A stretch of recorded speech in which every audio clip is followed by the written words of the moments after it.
मध्य प्रदेश में कल संपन्न हुई कैबिनेट की बैठक में मऊगंज जिले बनाए जाने के बाद एक और बड़ी सौगात मिली है, जिसमें 4,167 करोड़ रुपए से अधिक की लागत वाली सीतापुर हरमना माइक्रो लिफ्ट इरिगेशन परियोजना को मंजूरी मिली है।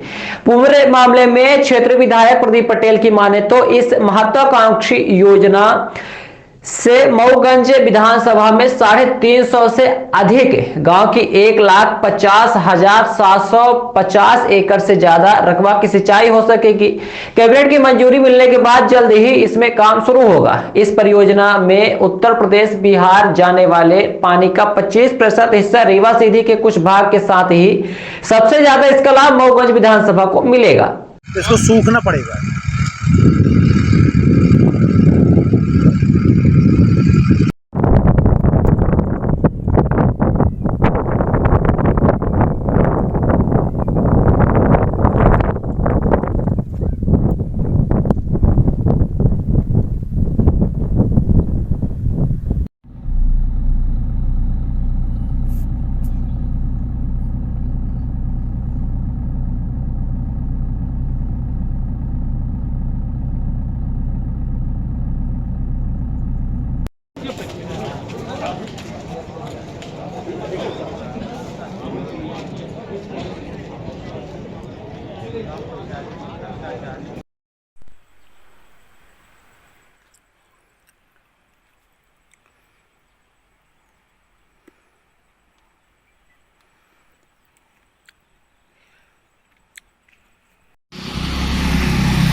कल कैबिनेट की बैठक में एक मऊगंज को बड़ी सौगात मिली है। माइक्रो इरिगेशन परियोजना सीतापुर हरमना जो उसको मंजूरी मिली है, इसके पीछे क्या आपका प्रयास है?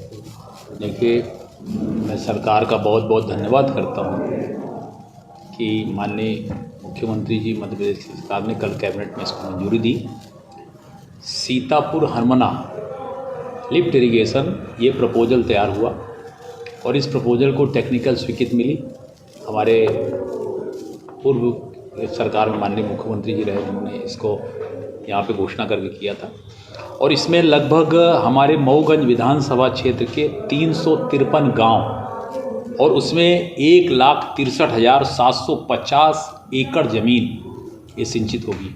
बहुत बड़ी बात है। और ये सोन नदी पे डैम बना करके, जो हमारे मध्य प्रदेश का 25% का हिस्सा अभी भी पानी में उसमें बचा है, उसमें डैम बना करके वहाँ से लिफ्ट करा करके और ये सीतापुर के पास से लेकर के पूरे मऊगंज विधानसभा के हरमना ब्लॉक के एक एक गांव जहां पानी नहीं पहुंच पाता, सब जगहों पे पानी पहुंचा करके एक एक इंच ज़मीन सिंचने का ये प्रयास है। और इस प्रपोजल के लिए मैं सरकार का बहुत बहुत धन्यवाद करता हूँ। कितने लागत से? ये लागत है 4,167 करोड़ का। इसमें कुछ गांव चूँकि सोन नदी में है, उस पार सीधी है, तो उधर के भी कुछ गांव लिए हैं, पर हमारी विधानसभा के लगभग 353 गाँव। इसके बाद मऊगंज की तस्वीर कैसी होगी? बिल्कुल, एक एक गांव आप देख लीजिए, जैसे जहाँ पर डैम नहरों से पानी की सिंचाई होती है, उस तरह का इस एरिया का जो पड़ा है, जो हमारे 25,000 लोग बाहर मजदूरी करने गए हैं, वो आकर के अपने अपने खेतों में सिंचित भाई, जिनके पास 10-10 एकड़ ज़मीन है, 15-15 एकड़ ज़मीन है, वो बाहर जाके मजदूरी कर रहे हैं। वो सब आएंगे, पानी मिलेगा, यहीं पर लोग आएंगे, यहाँ पर लोग कमाएंगे, आमदनी बढ़ेगी, यहाँ का बिजनेस बढ़ेगा, पैसा घूमेगा और यहाँ पर आर्थिक दृष्टि से सब लोग सबल और मजबूत होंगे। आने वाले समय में कोई और मऊगंज को विशेष उपलब्धि है? मऊगंज को देखिए, मऊगंज को जिला बना, मऊगंज में हमारे इंडस्ट्रियल एरिया डेवलप हो रहा है। इंडस्ट्रियल एरिया में तभी रिलायंस और कई कंपनी के लोग आकर लैंड देखते गए हैं, तो लोगों का झुकाव इधर हो रहा है। सड़कें हमारे यहाँ का इंफ्रास्ट्रक्चर, सड़कों बहुत डेवलप हो गई हैं, 4 लाइन से जुड़ा हुआ है, यूपी का बॉर्डर है, अगल बगल 4 एयरपोर्ट बने हैं, तो इस कारण से यहाँ पर संभावनाएं बहुत ज़्यादा है डेवलपमेंट की। अब किसान सबल हो जाता है, खेती सबल होगी, तो एक एक गांव में रहने वाला एक एक व्यक्ति सबल होगा, मजबूत होगा। आर्थिक रूप से जब मजबूत होंगे तो स्वाभाविक है कि टैक्सेस हमारे यहाँ पे बढ़ेंगे, सरकार की इनकम भी बढ़ेगी।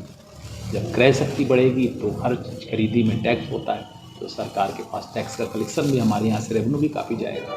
तो स्वाभाविक है अब इस परियोजना का इसका टेक्निकल और साधिकार से और कल कैबिनेट से इसकी मंजूरी मिल गई है। अब इसकी NIT बन टेंडर लगेगा।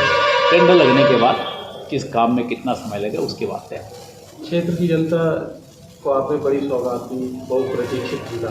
अब लोगों की आशाएं हैं कि मऊगंज रेलवे से जुड़ेगा, तो इसमें अब रेलवे से भी जुड़ने के लिए हम लोगों ने माननीय सांसद जी के माध्यम से प्रयास भी हुआ है और इसके सर्वे होने के भी काम शुरू हुए हैं। तो ये सेंट्रल गवर्नमेंट का प्रयास है। मुझे लगता है कि आने वाले समय में आवश्यकताओं को देखते हुए रेलवे भी हमारे को कितना समय लग सकता है? अब वो समय का अभी मैं कुछ नहीं कह सकता, मगर ये मुझे पूरा भरोसा है। गारंटी वाली सरकार तो भारतीय जनता पार्टी की सरकार है, चाहे केंद्र की नरेंद्र मोदी की सरकार है, गारंटी की सरकार है, प्रदेश की सरकार है, गारंटी की सरकार है। अगर कुछ बोल दिया है तो वादा पूरा होगा। अधिक जानकारी के लिए संपर्क करें 9827004251।